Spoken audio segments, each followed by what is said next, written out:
E o Ministério Público de Pernambuco instaurou um procedimento para fiscalizar ações do Grande Recife Consórcio e da Urbana PE para apurar se medidas preventivas ao contágio e transmissão do novo coronavírus estão sendo adotadas no transporte público nessa pandemia.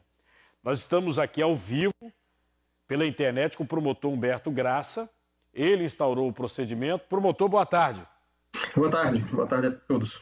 Promotor, eu vou já lhe mostrar algumas imagens que nós fizemos agora pela manhã, tá? De alguns terminais, de alguns coletivos.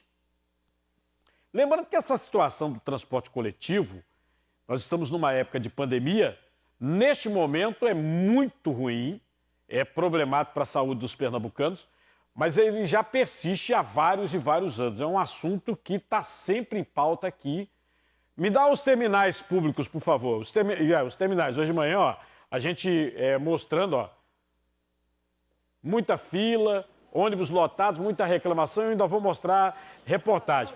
Quais são os procedimentos que o senhor está determinando que, no caso, a Urbana PE e o governo do estado comecem a implementar aqui no Grande Recife, promotor?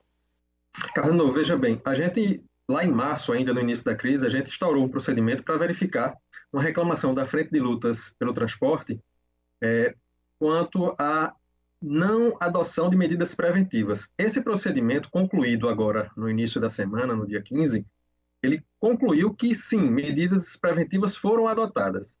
Porém, a gente observou a necessidade de instaurar um procedimento específico, que a gente chama de procedimento administrativo de acompanhamento de política pública, no sentido de monitorar, porque, tudo bem, foi dito que medidas preventivas tinham sido adotadas pela Urbana, pelo Grande Recife, mas é preciso saber se aquele terminal que foi lavado semana passada continuou sendo lavado essa semana, se as máscaras continuam sendo usadas, se a higienização continua. Então é necessário agora um monitoramento mais de perto, dia a dia, até o fim da crise, né? Para a gente ter isso muito, muito claro. Inclusive, promotor, sobre essa questão, exatamente sobre isso que o senhor acabou de falar. Limpou num dia, no outro já não limpou mais. E essa questão também da diminuição da frota, sobre a questão da frota, que está em 60% nesse momento, o que o senhor poderia falar sobre isso? Bom, nós temos dois momentos aí. Lá no início, a necessidade de tirar a frota, né, como medida de segurança, de saúde pública, até para desestimular a circulação das pessoas, para fazer o isolamento social, e agora um momento seguinte, que é a retomada. Essa retomada, os desajustes eles são naturais, isso está acontecendo no mundo inteiro. No nosso caso em específico, ele se torna mais grave, porque, como você já bem disse, nós já tínhamos um problema histórico nesse sentido. Então, agora ele se agrava e ele se torna mais patente, por quê? Porque estamos operando uma parte da frota, com a exigência de que essa frota opere com ali em torno de metade de sua ocupação. Então, imagine que se aquela frota original, lá antes da pandemia, ela já não dava conta da demanda, reduzir sua capacidade agravou o problema. Qual seria a solução? Ampliar a frota? Duplicar a frota? Temos ônibus para isso? Não. Temos recursos financeiros para isso? Não. Vamos ter que achar uma solução, fazer mágica.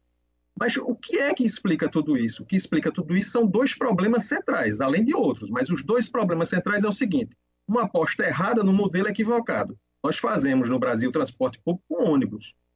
Ora, ônibus ele é parte complementar de um sistema. A espinha dorsal é ferrovia.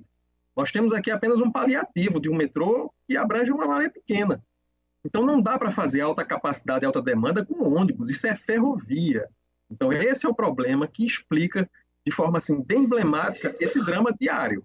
O outro problema é o modelo tarifário. Então, com esse modelo tarifário custeado por tarifa exclusivamente, a gente não consegue custear adequadamente nem financiar adequadamente esse modelo. Isso precisa mudar. No mundo, de 40% a 60% do financiamento do sistema é através de subsídio direto. Custear através de tarifa não vai. Inclusive, eu sou um defensor de que talvez o Ministério Público, a sociedade civil organizada, façam esse monitoramento não só nessa época de pandemia, mas pós-pandemia, porque é um sistema que o empresário diz que é deficitário, que não vale a pena, mas ninguém larga o osso, ninguém sai dele. É um sistema que é baseado em terminais integrados. As pessoas reclamam muito, falou, eu vou para tal lugar, aí eu paro num terminal, aí eu tenho que andar, às vezes, 1 quilômetro para chegar no meu destino. É um sistema meio estranho. E, por falar na questão da pandemia propriamente, nós temos a reclamação, promotor, dos cobradores, dos motoristas que não foram testados pela Covid. Eles falam, não fomos testados, muitos faleceram, muitos adoeceram, né? E não teve teste para o motorista e o cobrador, os funcionários das empresas de ônibus, que é um serviço emergencial nesse momento.